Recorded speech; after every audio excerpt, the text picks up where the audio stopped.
Olá, eu sou o Fernando Rocha e esse é o Na Medida do Possível, ou quase, um não manual sobre a vida saudável. Não manual porque a gente, felizmente, não tem manual.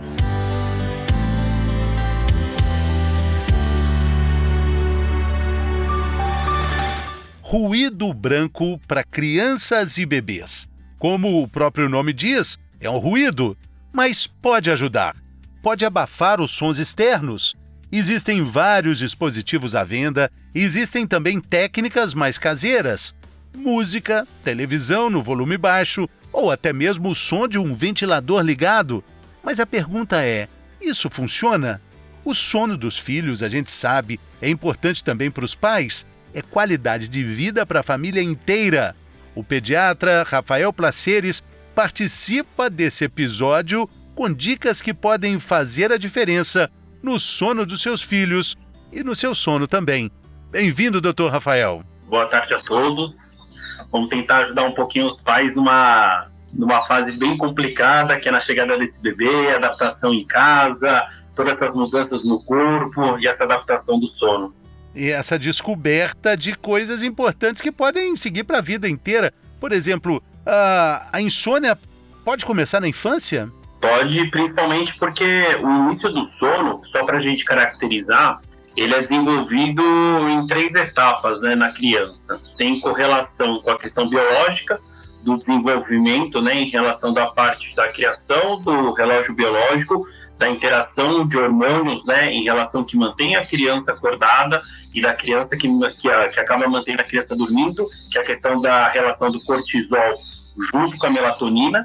Então, e ainda a relação da parte do sistema de desenvolvimento do sistema nervoso central, que é da parte do desenvolvimento do cérebro, e associada à questão comportamental, da rotina da casa, em relação de todos os rituais do sono. Então, se a gente tiver uma criança com uma predisposição, né, mais até estimulada em relação à luz, a um estresse dentro de casa, ela tende a ter uma produção aumentada de cortisol, que vai acarretar em quê? Manter essa criança mais acordada, só que não numa questão natural. Então, a gente pode ter uma interferência em relação desses efeitos externos para a nossa produção de hormônio e deixando a criança mais acordada por tempo determinado. Tem algo muito importante quando a gente fala de qualidade do sono, que é o entendimento de que a noite de sono começa com um dia saudável. E um dia saudável, alegre, feliz, começa com uma noite boa de sono. É um ciclo que muitas vezes muitos pais não percebem, né? Justamente. Porque principalmente nesse início, quando a gente pega na fase de recém-nascidos, né, que eles não têm esse controle, então é um hábito, né, natural do nosso corpo acordar diversas vezes durante o dia. Então não tem esse controle de horário. Então os pais também eles acabam sendo envolvidos nessa adaptação da criança. Então se eles não têm até aquela questão de dormir enquanto a criança está dormindo, tentar seguir esse ritmo da criança, acaba acarretando em diversas consequências dentro de casa e até alimentando certas posturas que a gente tenha que vai atrapalhar essa recomposição de energia, essa estabilização em relação à parte de humor, que é muito importante no nosso dia a dia. O senhor está falando durante o dia, né? Quais seriam esses erros, doutor? Principalmente querer manter a criança acordada quando não deveria. Às vezes a gente tem aquela sensação de que eu vou manter meu filho o mais acordado possível para quando chegar a noite, aí nós vamos dormir. Aí a gente vai ter aquela noite gostosa, tranquila, e nem sempre é assim. A gente tem que respeitar certos comportamentos da criança que são naturais em relação desse desenvolvimento dela. Principalmente que ela dá sinais de cansaço e de que ela precisa ter uma reparação em relação dessa parte do sono. Então, quando a gente pega bebê que ainda está desregulado, vai ser uma questão ainda adaptativa na forma inicial. Quando a gente pega crianças que são mais velhas, aquela questão de tirar o cochilo na parte da manhã, tirar o cochilo na parte da tarde, a gente tem que deixar. A gente não pode deixar que isso seja, por exemplo, eu pego crianças mais velhas, eu não posso deixar que um cochilo ultrapasse, por exemplo, 30, 40 minutos de cochilo. Quando a gente pega bebês, é normal que o bebê tire um cochilo de 30 minutos a 2 horas. Então é uma questão fisiológica, essa questão dessas paradas, né, interrupções do acordar durante o dia. Então quando a gente tenta mudar essa questão natural, a gente acaba acarretando em crianças que vão ficar mais irritadas, crianças que vão ficar mais estressadas, vão chorar, e tende a sempre a ter aquela interpretação: criança está chorando, é fome, né? E nem sempre vai ser isso. O choro nada mais é do que uma comunicação não verbal da criança para falar que alguma coisa está desconfortável em relação a ela. Então, principalmente visando essa parte do sono, o sono é muito importante para a criança, mesmo durante o dia. Até a gente, né, que é adulto, se pudesse, a gente chorava quando tá com sono, né?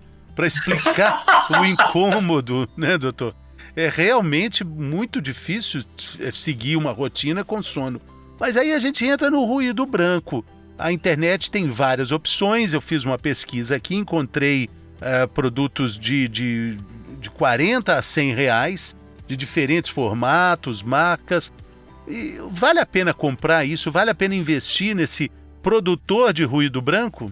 Olha, sendo muito sincero com você, principalmente a gente vendo a realidade do Brasil, né, no aspecto continental, né, que é nosso país, e de diversas realidades socioeconômicas, eu acho que se a gente optar pelo menos é mais, eu acho que sempre é muito mais favorável e até mais saudável, né? Para a gente já fazer pensando numa questão de sustentabilidade, e não tem muito segredo, né? Que nem você explicou no início, a questão do ruído branco nada mais é do que a gente simular uma condição natural da criança intraútero.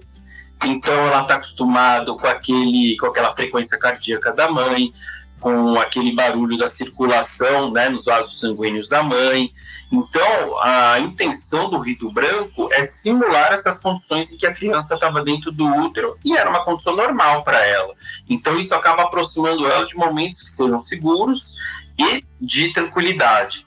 Então, se a gente tem essas opções caseiras, no sentido de aquele chiado da televisão, que era mais comum quando a gente estava assistindo televisão de madrugada, acabava a programação e ficava aquele...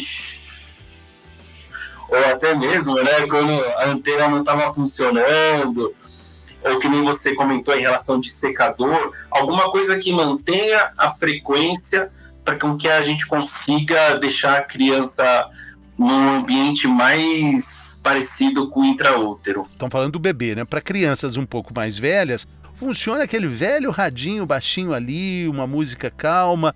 Isso também é ruído branco. É aconselhável? Isso não vai atrapalhar a qualidade do sono, né, doutor? Não, porque aí eu mantenho como se eu estivesse enganando o meu sistema nervoso central, né? Você acaba enganando o cérebro. Então ele não vai focar naquelas distrações, por exemplo, em relação, vamos supor que seja uma música com letra.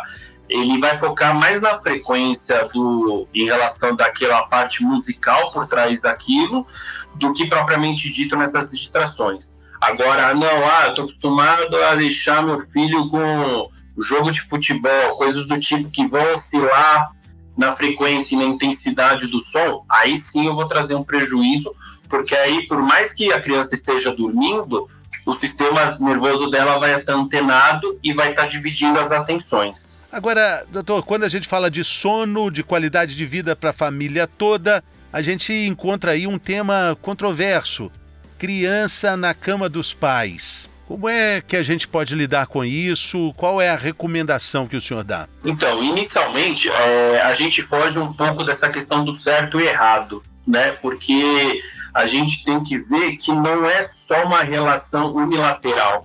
Envolve pai, mãe, ou que seja uma acompanhante, coisa do tipo, vazar a voz. E às vezes a gente fica preocupado, então eu quero deixar meu filho perto de mim, porque se acontece alguma coisa eu quero estar do lado dele.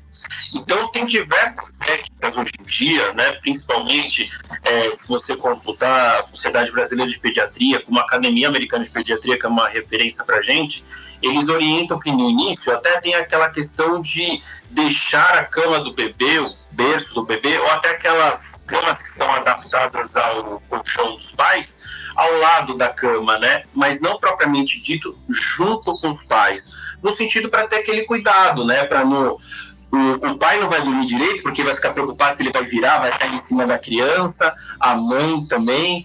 Então não vai ser um sono reparador para ninguém, para a criança e nem para os pais. E também tem aquela questão das crianças ficando um pouco mais velhas, já tendo um pouco do entendimento como é que funciona o sono. O importante é a questão do diálogo, da criança entender que é o momento dela dormir. Por que é importante dormir? E eu criar um ambiente favorecido para ela. Então, dela ter o quarto dela, da gente tentar introduzir essa questão de ter um ambiente para ela, que ela vai estar segura, até aquela questão de vamos ler à noite para a criança, vamos criar aquele clima que seja favorável, para ela entender a importância daquilo. Por isso que a gente sempre orienta. Eu não posso chegar a estipular, por exemplo, 7 horas da noite, vou colocar meu filho para dormir. Eu não vou levar ele para a cama às 7 horas da noite. O que a gente tem de orientar, levar, por exemplo, 30 minutos antecedendo a hora de dormir, para ter aquele entendimento, aquela preparação para o sono. Porque aí a gente consegue separar aquela necessidade dela ter que ir para a tua cama, depois você ter que levar ela para a cama de volta, ou até mesmo quando tem aquelas situações de a criança acordou de madrugada, tá com medo, o que eu faço? Naquele impulso, às vezes a gente acaba trazendo para nossa cama porque às vezes é mais prático. Só que às vezes não é a melhor intenção, porque eu acabo fortalecendo esse medo da criança e associando que toda vez que ela tiver medo, eu vou levar ela para o meu quarto. E a gente não cria aquela questão de eu incentivar, dar segurança para ela e mostrar que o ambiente que ela está dormindo é um ambiente seguro para ela. Muito importante o senhor falar sobre esses rituais que médicos especialistas em sono, no caso para os adultos, falam para a gente praticar, para o cérebro, para o nosso cérebro ir se acostumando, tá na hora de dormir, a gente vai desacelerando. Então é importante também que os pais façam esses rituais com as crianças, né? Justamente. Como isso vai variar de pessoa para pessoa, né? Tem pessoas que acabam... O que a gente tem que tentar deixar um ambiente menos intenso possível. Tanto na questão de iluminação, né? Porque senão a gente ainda acaba inibindo a nossa produção de melatonina, que é o hormônio do sono, quanto a questão que a gente mantém nosso cérebro ativo. Então, aquela questão de deixar aquela luz do lado da cama, no abajur, você vai pegar um livro para ler, alguma coisa que vai realmente te desacelerando. Aí não adianta, hoje em dia que é muito comum, né, levar o celular para cima e para baixo, pelo contrário, aí vai hiperestimular tanto os adultos como as crianças que hoje em dia estão tão dependentes quanto a questão da tecnologia. Era sobre isso que eu ia falar agora, a questão do tempo de tela. Eu acho que é difícil cravar um tempo específico para cada idade, mas os limites são necessários, né, doutor? Estou falando de tela abrangendo tudo, televisão, computador, o celular dos pais, ou em alguns casos o celular da própria criança. Saiu recentemente uma normativa da Sociedade Brasileira de Pediatria tentando orientar, né? Porque aquela coisa, o que funciona para mim, na tua casa não vai funcionar às vezes, né? Cada um tem as suas condições, e aqui nem você falou, não é necessariamente a questão do celular, tem a televisão, tablets, por aí vai. A questão que a gente tenta ao máximo é, antes de 2 anos, tentar não introduzir a criança numa rotina dessa. Por quê? Na verdade, se você não tem contato com o celular, você nunca vai ter aquela questão de sentir falta dele.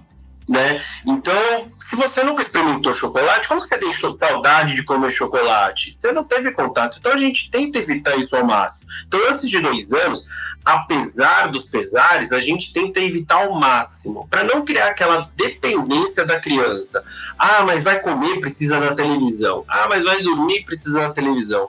E hoje em dia tem sido uma ferramenta muito utilizada para os pais, principalmente hoje em dia na realidade da pandemia, muitos estão em home office, eles acabam usando desse artifício para conseguir trabalhar, dar conta do trabalho e da casa. Mas é uma forma que a gente tem que de novo, naquela questão de menos é mais. Então, quanto menos dependência, menos a gente apresentar para a criança, mais positivo a gente consegue organizar nosso dia a dia.